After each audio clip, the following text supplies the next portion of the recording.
Almost flop అయింది. Final output ఇలా వస్తుందని అస్సలు అనుకోలేదు.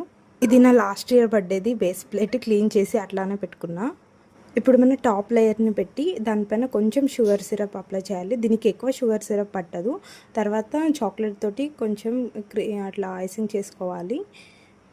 ఫస్ట్ లేయర్ అయితే బాగానే వచ్చింది, సెకండ్ లేయర్ మాత్రం విరిగిపోయింది. అప్పుడు అనిపించింది అనవసరంగా చేస్తున్నా, ఇంట్లో కొనుక్కొచ్చుంటే అయిపోతుండే.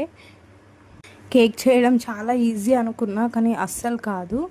కేక్ మొత్తం బేక్ నుంచి ఐసింగ్ వరకు నా 4-5 అవర్స్ దీంట్లోనే గడిచిపోయింది. నిజంగా మనం బేక్ చేయాలి, ఐసింగ్ చేయాలంటే మన దగ్గర అన్ని టూల్స్ ఉండాలి. నా దగ్గర టర్న్ టేబుల్ లేదు, దానివల్లనే మేబీ రాలేదనుకుంటున్నా.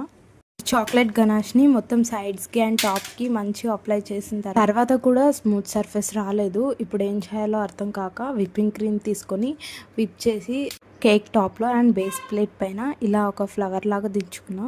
అండ్ ఫైనల్గా హ్యాపీ బర్త్డే అనే టాపర్ పెట్టేసిన. కేక్ ఫైనల్గా ఎలా ఉందో ప్లీజ్ కామెంట్ చేయండి. బాయ్.